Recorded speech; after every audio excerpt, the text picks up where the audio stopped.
Hello, Boyd Team family. Merry Christmas. December is normally the time of year that Mandy and I come to you guys and talk about what our goal setting looks like for next year. And it's something that we've done for the last 7 years or so, where we take intentional time away from family. We go away and we talk through what our goals are for next year. What do we want to accomplish in our business? And what do we want to accomplish personally? So we're talking about what books we want to read, some physical or spiritual goals that we have for next year. It's a great time just to talk through and really get on the same page about what our goals are, and also to be able to encourage each other throughout the year as we're looking to hit those goals. Definitely conversations we encourage you guys to have. Whether you're an individual or whether you're a couple, it's a great thing to sit down intentionally and figure out what you want your life to look like next year. And so if you want more information on what that looks like for us, would love to share what we do to have those conversations and to really be intentional about what we're doing next year. So give us a call, send me an email, would love to do that. I'm going to take a slight deviation from that just because I've gotten the same question over and over for the last month. And that is, Justin, what do you feel like the real estate market is going to look like in 2021? We've seen prices shooting up really quickly.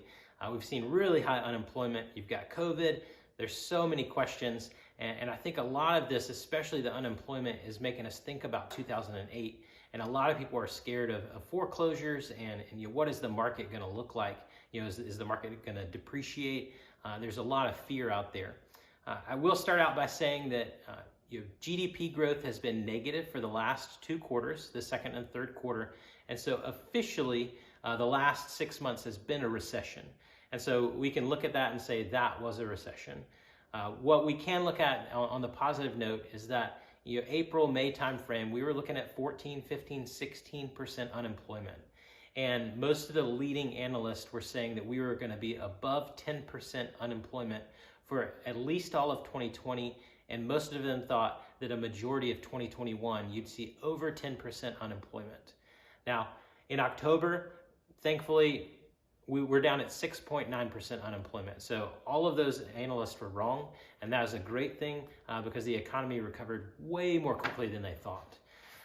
As far as that relates to real estate has really been one of the bright spots in the economy this past year. We've seen appreciating home values, and then we've also seen really low interest rates, which has encouraged buyers to remain in the market. In October, we got the Greenville numbers for October. Greenville, the average home sold was over $300,000. That is the first time ever that we've had a month where the average home sold was over $300,000. And so that is just leaps and bounds above where we were last year. For the year, average home prices are up over 9%. Now last year we were at around 6%. We had inventory around 3.2 to 3.6 months of inventory last year, and we appreciated at around a 6% rate. Since 2016, we've been below 4 months of inventory. Now that's supply. When you talk about supply and demand, months of inventory is the number of houses on the market. That's the supply of houses. And so a balanced market is generally going to be somewhere between 5 and 6 months of inventory. And you're going to see about a 3 to 4% appreciation if you have 5 to 6 months of inventory. Again, we've been below 4 months of inventory for the last 4 years, and that's led to 5 to 7%.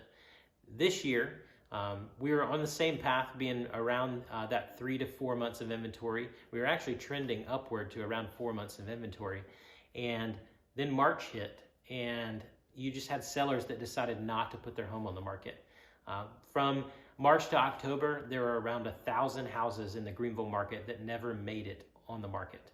And because of that inventory being down around 25%, and then at the same time, you had 16% more sales in the MLS. And so 16% more buyers, 25% less listings, supply and demand. That meant that there was nothing available, and so prices went way up. To put that into perspective on the months of inventory scale, let's see, I've got May through October. You had 2.9, 2.6, 2.5, 2.3, 2.3, and 2.1 months of inventory in October. And so again, we were at 3.5 last year, really averaging between 3.5 and 4 for the past 5 years. And so that's the change. That's why we're at 9% appreciation over 2020. Now, this lack of inventory and appreciating prices is one of the major factors that you can look at and say this time is very, very different from 2008. In 2007, September, right before the crash happened, Greenville MLS was reporting around 8 months of inventory. Again, we're at 2 right now. They were reporting 8 months of inventory, so we were already in buyer's market, and you were also seeing increasing unemployment. And then some of the bigger numbers, and really the main reason why this time is different, is that in 2008, 28% of all mortgages were either at or near a negative equity position. And that means that the owners owed more than what the house was worth. And so when it comes time to sell, you lose your job, you can't make the mortgage payment, and you have to sell, but you owe more than what it's worth. It's almost impossible to sell. You can do a short sale. There are possibilities with that, but it's just very, very difficult. And when there are a lot of those out there, people had to walk away from their homes because there was no out. It was either bankruptcy or foreclosure, really no other option. The difference in 2020 is that, again, low inventory, you've had appreciating rates, and so right now, 28% of all mortgages owe less than 50% on their mortgage. 39% of all homes are owned outright. They have no mortgage on them. Now that 39% is compared with only 27% in 2008. So people have a lot more equity in their homes now than they did previously. In 2008, again, when you lost your job, you couldn't make the payment. You also couldn't sell the house. There was a lot of inventory. You owed more than what it was worth. It was a bad situation all around. In 2020, if somebody loses their job, they have to sell the house. There's almost no inventory. Prices are appreciating, and so you get to walk away with cash in your pocket. You can go start over somewhere else. There are a lot of different options there.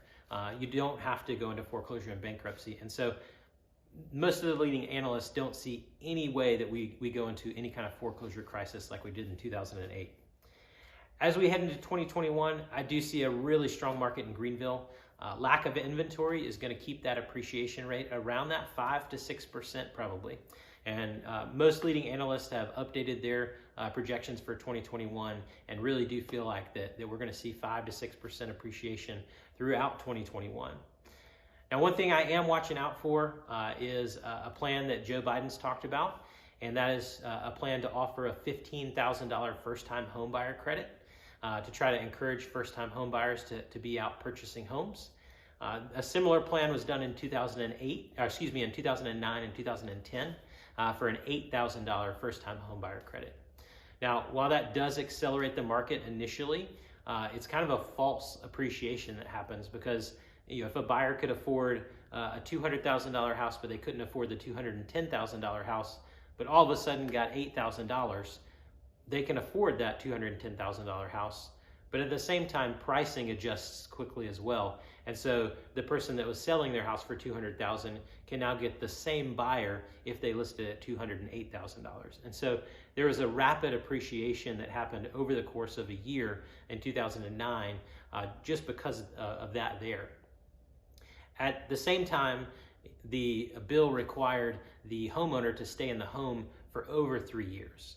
And so if you say it was 2 years later and you had to sell for some reason, you haven't had a lot of time to make appreciation in your mortgage, and so you still owe pretty close to what it's worth. And then at the same time, you have to pay back that $8,000. And so you had situations where some homeowners actually owed more than what it was worth because they had to pay back the $8,000, and they didn't have that. This time, we're bringing that forward to $15,000. And so if that does get put in place, there will be a great market for probably a year while that's in place. But once that $15,000 is taken away, like the $8,000 was in 2010, you're going to have a lag in appreciation as the actual market catches up to where that false market was because of the $15,000. And so just something to keep an eye out for. Not something that's going to affect us immediately, but as it comes into play, will be something we keep our eye on. 2021 is setting up to be a great year in real estate. If you are looking to buy or sell, it is going to be just a really great market in Greenville. We have a beautiful backdrop and very low cost of living, and so there are a lot of people moving here from out of state They've been able to go remote with their jobs. And so we have become a really good landing place. And so if you're looking to buy or sell in 2021, we would love to have a conversation with you and see how we can get you from where you are to where you want to be. That's our favorite thing to do, is just to work through your plans and do what's best for you. So give us a call if you need pricing on anything, or if you need to figure out what the best paint color is for your house. We love to help out with anything related to that. So do give us a call. Have a Merry Christmas. If we can help out with anything, let me know. Talk to you soon.